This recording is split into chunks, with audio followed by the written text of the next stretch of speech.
अस्सलामुअलैकुम, welcome back to my channel my YouTube family. कैसे हैं आप सब लोग? अल्हम्दुलिल्लाह मैं भी बिल्कुल ठीक हूँ। आज मैं करने वाली हूँ किचन की डीप क्लीनिंग। और किचन में जाने से पहले मैंने अपने घर को, अपने बेडरूम को सेट कर लिया था। क्योंकि आपको मालूम है कि एक दफ़ा अगर ख़वातीन किचन में चली जाएं तो फिर सारा दिन गुजर जाता है, काम ख़त्म नहीं होते। दैट्स वाई मेक श्योर कि आपने अपना सारा काम कर लिया है। कमरे को, बेडरूम को, ड्राइंग रूम को, लाउंज को सारा समेट लिया है। उसके बाद फिर ख़वातीन किचन में कदम रखती हैं। सेम एज इट इज़ मैंने भी अपना सारा घर समेटा है और फिर मैं उसके बाद किचन में गई हूँ। किचन मेरा काफ़ी बड़ा है। मैं एक दिन में एट अ टाइम सारा किचन साफ़ नहीं कर सकती, डीप क्लीनिंग नहीं कर सकती। तो आज के व्लॉग में मैं आपके साथ एक बहुत इम्पॉर्टेंट टॉपिक मैं आपके साथ शेयर कर रही हूँ। देखें, इस वक्त जो पूरी दुनिया के हालात चल रहे हैं, कोई भी जो है ना वो बेखबर नहीं है। सबको मालूम है कि सारी दुनिया में जो हालात चल रहे हैं और स्पेशली पाकिस्तान के जो हालात हैं, उनसे हर मर्द, हर औरत,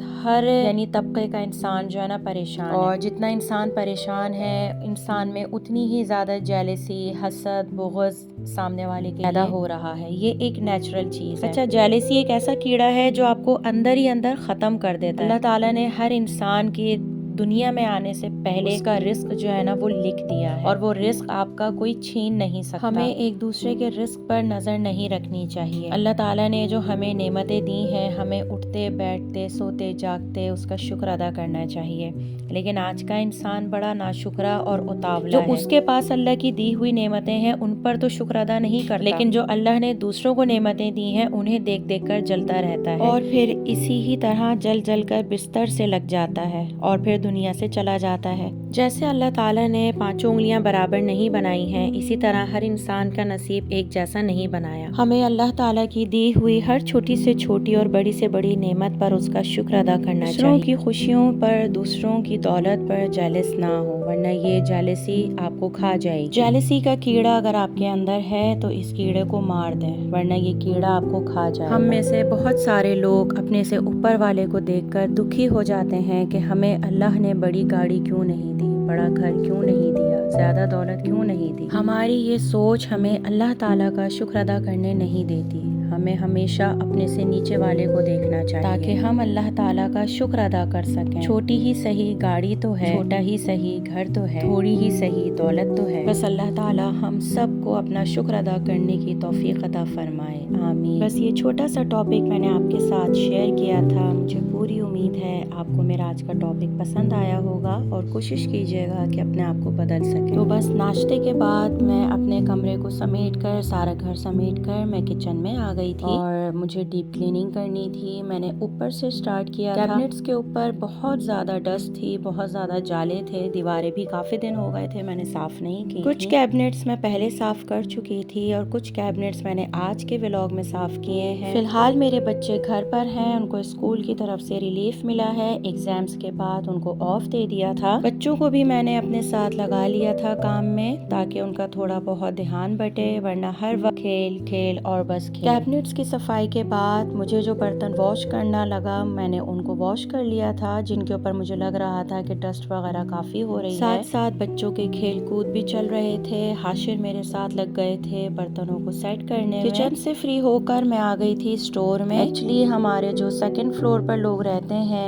उनके वॉशरूम से लीकेज हो रही थी। हस्बैंड ने ऊपर जाके सेकंड फ्लोर पर लेबर के साथ सारा काम करवाया उनके वॉशरूम में और 2-3 दिन के गैप के बाद फिर हम लोगों ने सारी सेटिंग करनी थी स्टोर में, इसलिए मैंने सोचा कि मैं सामान रखने से पहले सफाई कर लूं। हमारी हेल्पर को तो जब तक नहीं कहो वो कुछ करती ही नहीं है एक्स्ट्रा काम। स्टोर में जब मैं उनसे कहती हूँ तब वो आगे आगे झाड़ू लगा देती हैं। सारी सफाई करने के बाद मैंने 1 बाय 1 सारे सूटकेस स्टोर में रख दिए थे। मेरी ससुराल लाहौर में है, इसलिए हमारा लाहौर आना जाना लगा रहता है, इसलिए हमारे पास सूटकेस भी बहुत ज्यादा है। पहले सूटकेस कम थे, बच्चे छोटे थे, अब बच्चे बड़े हो गए हैं तो सूटकेस सबका एक एक अलग अलग हो गया है। बस बच्चों को लग रही थी भूख और मुझे तलब हो रही थी चाय की, लेकिन मैं चाह रही थी कि मैं अपने पहले सारे काम निपटा निपटा लूँ। अल्हम्दुलिल्लाह मैंने 1 बाय 1 सारे काम निपटा लिए थे। अब आ गई थी मैं किचन में और बच्चे कह रहे थे मुझसे कि आप हमें मैक्रोनी बना दें। बस अब मैंने बच्चों के लिए मैक्रोनी बनानी थी और उसके लिए मैंने पानी चढ़ा दिया था, उसमें मैंने नमक डाल दिया था, ऑयल ऐड कर दिया था। मेरे बच्चों की फरमाइश थी कि आप 2 पैकेट बनाइएगा ताकि हम कल तक खाएं। बच्चे मेरे बहुत शौक से मैक्रोनी खाते हैं। आई थिंक सारे बच्चे ही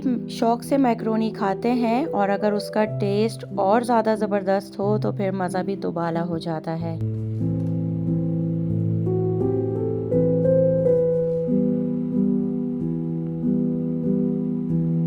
बस आजकल बच्चे घर पर हैं तो इनकी दोपहर में लाजमी फरमाइश होती है कि हमें फ़लाँ जगह ले चलें, हमें फ़लाँ जगह ले चलें। हस्बैंड चले जाते हैं फैक्ट्री और पिद्दी लगती है मेरी। अभी 2 दिन पहले मैं इनको फैमिली पार्क लेकर गई थी जो हमारे एरिया में ओपन हुआ है और अब इनकी फरमाइश है कि हमें नासिर हुसैन पार्क जाना है। लेट्स सी कब जाना होता है क्योंकि अभी मेरी फैमिली में 2 शादियाँ आ गई हैं जिनकी तैयारियों में मैं अगेन बिजी हो गई हूँ। बट मैं जब भी जाऊँगी वहाँ की वीडियो बनाकर आपके साथ ज़रूर शेयर करूँगी। आपको दिखाऊँगी कि मेरे बच्चे किस तरह से स्केट्स करते हैं। बस अब मैंने मैक्रोनी 2 पैकेट बॉईल कर ली थी, चिकन भी मैंने चॉप कर ली थी, छोटे छोटे इसके मैंने यानी चंक्स बना लिए थे और अभी मैं किचन में काम कर रही थी, कुकिंग की तरफ आई थी तो हमारी गैस चली गई। बस इतनी गैस आई कि मैंने मैक्रोनी बॉईल कर ली। उसके बाद मैं अगेन घर समेटने में लग गई थी क्योंकि गैस मुझे नहीं पता था कि कब आएगी।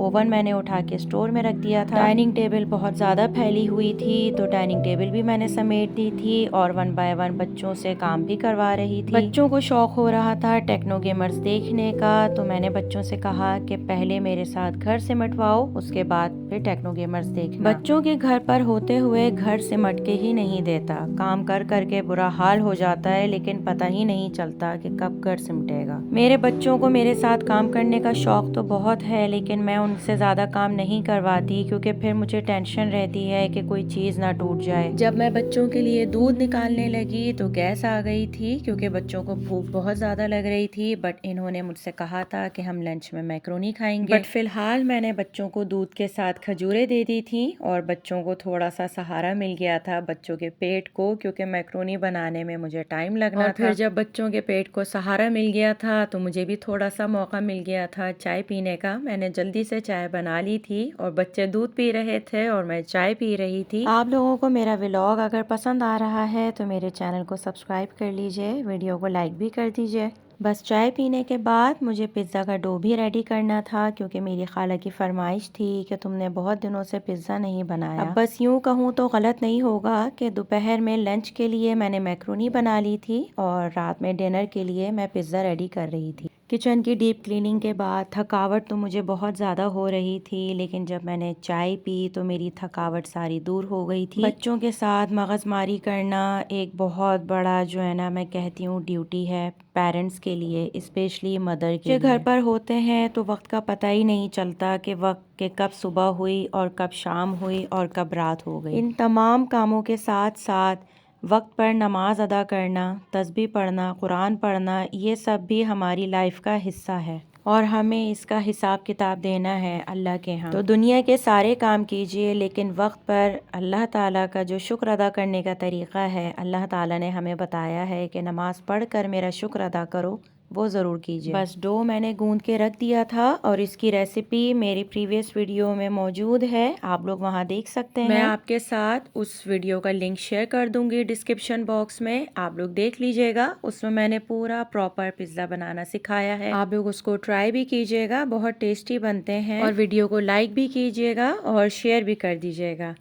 और मैं गई थी चेज़ अप तो वहाँ से मैं छोटे साइज़ के पैन लेकर आई थी 6 बाय 6 के। अल्हम्दुलिल्लाह गैस धमाकेदार आ चुकी थी, धुआंधार आ चुकी थी, इसलिए अब मैं खड़ी हो गई थी प्रॉपर वे में मैक्रोनी बनाने के लिए। और मैंने सबसे पहले गार्लिक को पील ऑफ कर लिया था, उसको मैंने हामिल दस्ते में डाल दिया था।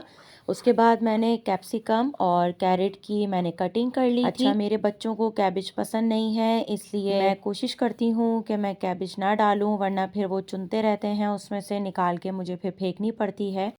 तो इसलिए मैं कोशिश ना डालूं कि मैं लेकिन हस्बैंड कहते हैं कि कैबेज डाला करो। तो बस यही सारे मामला चल रहे हैं अभी फिलहाल। लेकिन इसके साथ मैंने अनियन भी काट ली थी, हाफ अनियन काट के मैंने रख ली थी कैरेट के साथ। और गार्लिक को भी मैंने फाइन चॉप कर लिया था। चॉप तो नहीं कहेंगे इसको, पीस लिया था, लेकिन बहुत ज़्यादा बारीक मैंने इसको नहीं पीसा था। और अब मैं आ गई थी मैक्रोनी बनाने के लिए। मैंने 2 पैकेट लिए थे, तो जितने भी सामान लिया है मैंने डबल क्वांटिटी में लिया है। मेरे पास 1 पाव ही थी, लेकिन बच्चों की जिद थी कि नहीं आप 2 पैकेट बनाएं, हमें जो है ना कल भी खानी है। तो इसलिए सिर्फ सिवाय चिकन के मैंने सारी चीज़ें डबल ली थी। कैप्सिकम और कैरेट जो है वो भी मैंने बड़े साइज़ की ली थी, 2 चिकन क्यूब डाले थे। और ऑयल मैंने जो है ना वो 5 टेबल स्पून लिया था। उसमें मैंने सबसे पहले गार्लिक ऐड कर दिया था। गार्लिक मैंने 6 लिए थे, उसका जितना भी पेस्ट बना वो मैंने डाल दिया था, क्योंकि जब मैं 1 पैकेट बनाती हूँ तो मैं उसमें 3 गार्लिक डालती हूँ। उसके बाद मैंने 1 पाव चिकन ऐड कर दी थी। मैंने 1.5 टेबल स्पून कुटी लाल मिर्च, 1.5 टीस्पून पिसी काली मिर्च और 2 टीस्पून मैंने नमक ऐड कर दिया था। 2 चिकन क्यूब डाल दिए थे। 4 टेबल स्पून मैंने सोया सॉस डाला था। 2 टेबल स्पून मैंने सिरका ऐड कर दिया था। मैंने 6 टेबल स्पून इसमें चिली गार्लिक सॉस ऐड किया था और इन सबको बहुत अच्छी तरह से मिक्स कर लिया था। और सारी मैक्रोनी मैंने डालने की कोशिश की, लेकिन कढ़ाई छोटी पड़ गई थी। फिर मैंने इसको बड़ी देगची में ट्रांसफ़र कर दिया था, क्योंकि मिक्स अच्छी तरह से नहीं हो रहा था। ट्रस्ट मी, बहुत मज़े की, बहुत टेस्टी मैक्रोनी बनती है ये, आप इसको ज़रूर ट्राई कीजिएगा और मुझे कमेंट बॉक्स में बताइएगा कि आपको ये रेसिपी कैसी लगी है। सेम यही मेथड आपने अप्लाई करना है और इसके मैं इंग्रेडिएंट्स और इसका मेथड मैं आपको डिस्क्रिप्शन बॉक्स में लिख दूंगी, ताकि आप प्रॉपर वे में उसको समझ सकें। अल्हम्दुलिल्लाह मैंने बहुत शॉर्ट टाइम में अपने सारे काम कर लिए और मैंने लंच भी रेडी कर लिया था, लेकिन पिज़्ज़ा मैं रेडी नहीं कर सकी क्योंकि पिज़्ज़ा डो को राइज़ होने में टाइम लगता है। अल्हम्दुलिल्लाह मैक्रोनी तैयार हो गई है और अब मैं बच्चों को डिश आउट करके देने वाली हूँ। बच्चे बहुत ज़्यादा एक्साइटेड हैं कि अम्मा जल्दी से हमें मैक्रोनी दें और हम उस पर केचप और मायोनीज़ डालकर खाएं। जल्दी से मेरा चैनल सब्सक्राइब कर लीजिए, वीडियो को लाइक कर दीजिए। आपसे नेक्स्ट व्लॉग में मुलाकात होगी। अपना बहुत सारा ख्याल रखिएगा। अल्लाह हाफ़िज़।